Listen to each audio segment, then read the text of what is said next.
पाठ 15 मुंह बोले भाई। गणेश। बहुत पुरानी बात है। हमीदपुर नाम के एक गांव में पंडित रामशरण अपने पूरे परिवार के साथ रहते थे। वे मंदिर में पूजा पाठ का काम किया करते थे। गांव में उनका बहुत नाम था क्योंकि वह महाज्ञानी पुरुष थे। गांव में लोगों के जितने भी धार्मिक काम हुआ करते थे वह सब पंडित जी ही पूरा किया करते थे। उनकी एक ही बेटी थी। उसका नाम अंबर था। वह केवल 7 वर्ष की थी। छोटी आयु होने पर भी वो बहुत तेज दिमाग और धार्मिक प्रवृत्ति की थी। उसकी कई सखियां थीं। सभी सखियों का एक न एक भाई अवश्य था, लेकिन अंबर का कोई भाई नहीं था। अतः वह इस बात से उदास रहती थी। उसके माता पिता उसे बहुत प्यार करते थे, किंतु उसकी दादी माँ उसे हमेशा कोसती रहती थी। अंबर को ये बात बहुत चुभती थी। वह प्रतिदिन अपने पिताजी के साथ मंदिर में गणेश जी की पूजा करने जाती थी। वह पूजा करके उनसे अपने लिए एक भाई मांगती थी। एक दिन जब वो मैदान में खेल रही थी तो उसने देखा उसकी सहेली किरण अपने भाई को झुला रही थी। उसने किरण से कहा, क्या मैं तुम्हारे भाई के साथ खेल सकती हूँ? किरण ने जवाब दिया, नहीं, ये मेरा भाई है। केवल मैं ही अपने भाई के साथ खेल सकती हूँ। ये बात सुनकर अंबर को बहुत दुख हुआ। वो घर आकर रोने लगी। उसने रोते हुए अपनी माँ से पूछा, माँ, मुझे भगवान ने भाई क्यों नहीं दिया?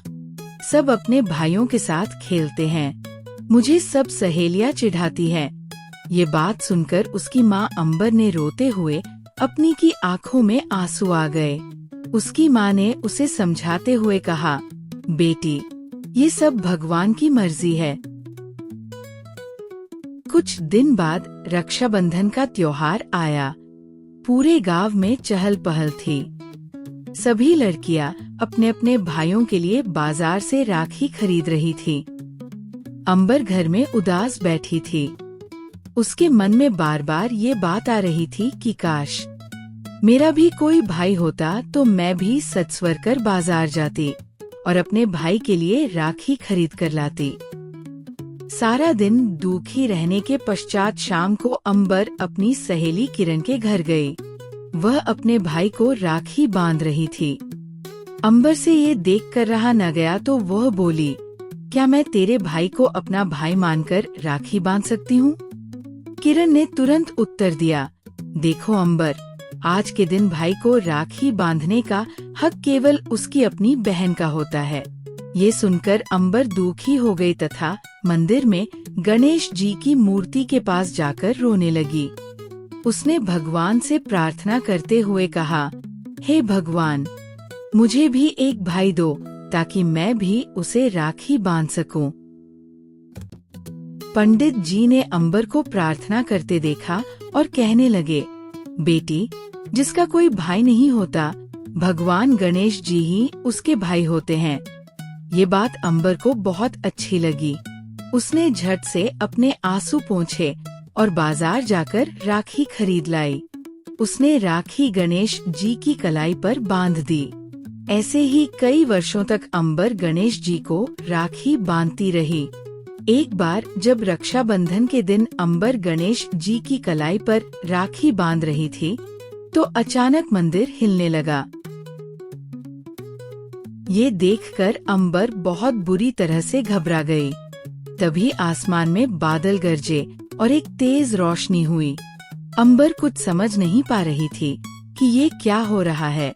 इतने में भगवान गणेश जी स्वयं प्रकट हुए। उन्होंने अंबर के सिर पर हाथ रखा और कहा, डरो मत, मैं तुम्हारा मुंह बोला भाई गणेश हूँ। उसने पूछा, भगवान, मेरा कोई सगा भाई क्यों नहीं है? गणेश जी ने उत्तर दिया, अगर तुम्हारा सगा भाई होता तो तुम मुझे राखी नहीं बांधती और मुझे मेरी प्यारी बहन कैसे मिलती? मेरी भी तो कोई सगी बहन नहीं है। वास्तव में विधाता ने हमें भाई बहन बनाने के लिए ही ये लीला रची है। मेरा और तुम्हारा ये साथ हमेशा बना रहेगा। ये सुनकर अंबर बहुत खुश हो गई, क्योंकि उसे अपना मुंह बोला भाई मिल गया था, जो उसके लिए सगे भाई से भी बढ़कर था।